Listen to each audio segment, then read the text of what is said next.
Hello everyone, কেমন আছো সবাই? আমার নতুন একটা ভিডিওতে তোমাদের সকলকে স্বাগত জানাই। ঘুম থেকে উঠেই বাইরে বেরিয়ে এসে দেখি না প্রচুর পরিমাণে বৃষ্টি শুরু হয়েছে। বৃষ্টি কিছুতেই থামছে না। আজকে রয়েছে আমার ডেলিভারি ডেট। এদিকে হাজব্যান্ড রেডি হয়ে গিয়েছে আমাকে হসপিটালে অ্যাডমিট করানোর জন্য নিয়ে যাবে বলে।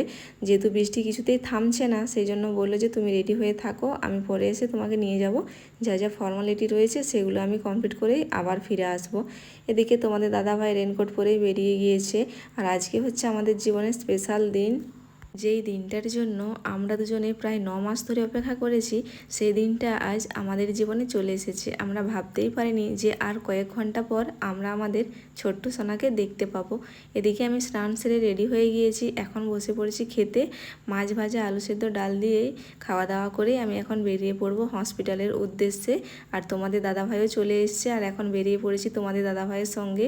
তো যেতে যেতে তোমাদের দাদাভাই এটাই আমাকে বোঝাচ্ছিল যে একদম টেনশন করবে না, যা হবে সব ভালোভাবেই হয়ে যাবে।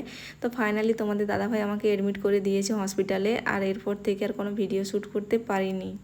আর এইদিকে আমাদের সোনা বাড়িতে আসার অপেক্ষাতেই তোমাদের দাদাভাই আর বোন দুজন মিলে রুমটাকে ভালোভাবে ডেকোরেশন করে নিয়েছে। তো ডেকোরেশনটা কেমন হয়েছে তোমরা অবশ্যই কমেন্টে জানিও।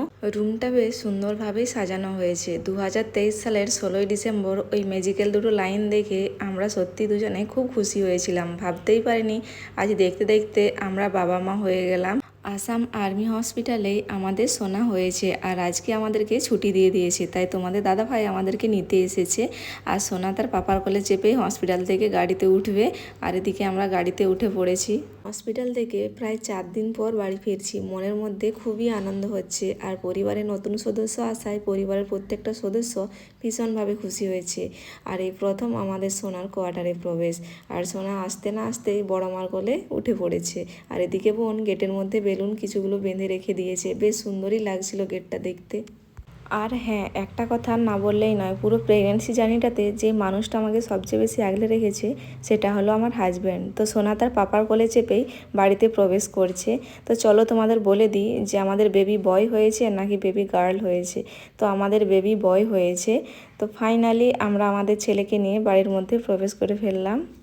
আমার মতো চঞ্চল সেই ছটপটে মেয়েটা আজ মা হয়েছে, ভাবতেই কেমন জানি একটা লাগছে। হসপিটালে ছেলেকে 2 দিন ধরে একা একা সামলেছি, যেহেতু ওখানে বাড়ির কাউকে অ্যালাউ করে না, সেই জন্য। তো আমার নর্মাল ডেলিভারি নাকি সি সেকশন হয়েছে চলো তোমাদের বলে দিই। তো আমার নর্মাল ডেলিভারি হয়েছে। এতদিন আমার বাড়িটা যেন খালি খালি লাগতো। ছেলে বাড়িতে আসতে না আসতে আমার বাড়িটা যেন খুশিতে ভরে উঠেছে। তো তোমরা বেবি বয়ের নাম কমেন্টে জানিও। আর আজকের মতো টাটা, এই পর্যন্তই। Thanks for watching.